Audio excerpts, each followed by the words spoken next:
ஓம் விநாயகா போற்றி. வணக்கம் அன்பர்களே. நாம இன்னைக்கு பார்க்க போறது சுகபோக வாழ்வை குறிக்கும் சுக்கிரன். அவனோட ஆட்சியில ரிஷபம் மற்றும் துலாம் 2 ராசியில அவன் ஆட்சி புரியறான். இப்ப நாம துலாம் ராசியை ரிஷப ராசியை பத்தி நம்ம போன வீடியோல பார்த்தோம். இப்ப நாம துலாம் ராசியில சுக்கிரன் இருக்கும் பொழுது அதனுடைய பலன்கள் பற்றி பார்க்கலாம். இப்ப நம்ம கூட இணைஞ்சிருக்கிறவங்க டாக்டர் கலா. வணக்கம் கலா. வணக்கம். ஸோ இன்னைக்கு நம்ம பார்க்க போகிறது சுக்கிரன் துலா ராசியில இருந்தா என்ன பலன்னு பார்க்க போறோம். உங்க ஜாதக கட்டத்துல சுக்கிரன் வேறொரு கிரகத்தோட இணைஞ்சிருந்தாலோ வேற கிரகத்தோட பார்வை இருந்தாலோ இந்த பலன்கள் மாறும். ஸோ ஜென்ரலா துலா ராசியில சுக்கிரன் சொந்த வீடு. ஸோ சுக்கிரன் என்ன குறிக்கும்னு ஜென்ரலா சொல்றேன். விரைவா தெரிஞ்சுக்கிறதுக்கு நவகிரக வீடியோ போட்டிருக்கோம், அதுல போய் பாருங்க. ஸோ சுக்கிரன் அழக குறிக்கும், ஆசைகள், அன்பு, தனம், பணம்.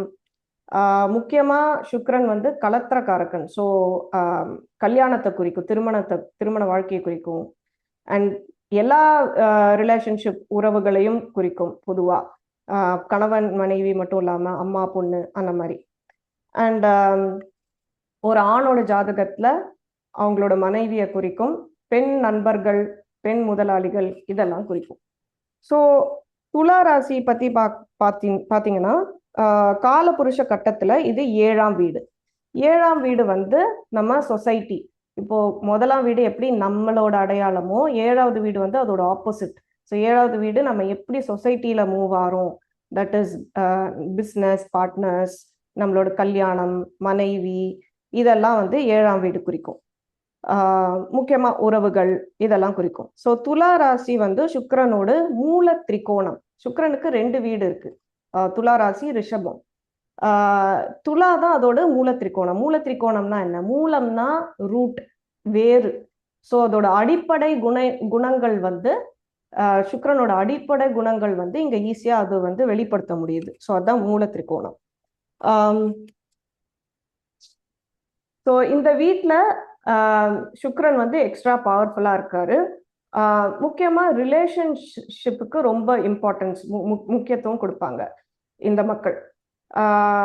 அவங்களுக்கு நண்பர்கள் ரொம்ப முக்கியம், ரிலேஷன்ஷிப் ரொம்ப முக்கியம், ஒரு பார்ட்னர்ஷிப்ல இருக்கிறது ரொம்ப முக்கியம். ஸோ ரொம்ப பேலன்ஸ்டா எல்லாத்தையும் ட்ரீட் பண்ணுவாங்க.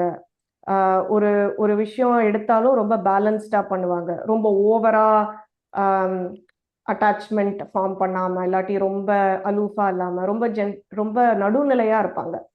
ஸோ இவங்களுக்கு எல்லாத்தையும் நடுநிலையா அப்ரோச் பண்றது தான் ரொம்ப பிடிக்கும். ரொம்ப டிப்ளமேட்டிக், யாரையும் ஹர்ட் பண்ணாம, யாருக்கும் ரொம்ப கோவமா பேசாம, இந்த மாதிரி எல்லாரையும் அரவணைச்சிட்டு போகிறதுக்கு ரொம்ப பிடிக்கும்.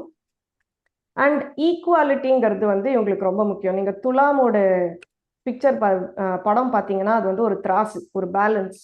ஸோ இவங்களுக்கு ஈக்குவாலிட்டி அப்படின்றது ரொம்ப முக்கியமான ஒரு வார்த்தை. நியாயம், ஃபேர்னஸ், இது ரொம்ப இம்பார்ட்டண்ட். ஸோ எல்லாரையும் சமநிலையா பார்க்கறது ரொம்ப ரொம்ப இம்பார்ட்டண்ட். ஸோ ஸோ நிறைய லாயர்ஸை இந்த இந்த அமைப்பை வச்சு பார்க்கலாம். அண்ட் இவங்க முக்கியமா சமாதானம் பண்ணி வைக்கிறவங்க இவங்களா தான் இருப்பாங்க. யாராவது 2 பேரும் சண்டை போட்டாங்கன்னா, அது வேலையில இருந்தாலும் சரி, இல்லாட்டி பர்சனல் லைஃப்ல இருந்தாலும் சரி, சமாதானம் பண்ணி வைக்கிறது இவங்களா இருப்பாங்க.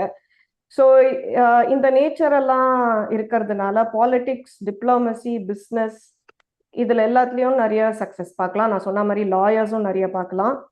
அண்ட் சுக்கிரன் ஜாதகத்துல மனைவியை குறிக்கும்.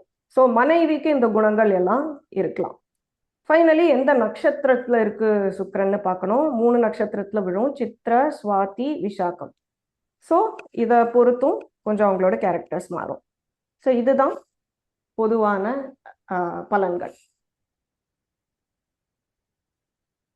நன்றி கலா. நன்றி.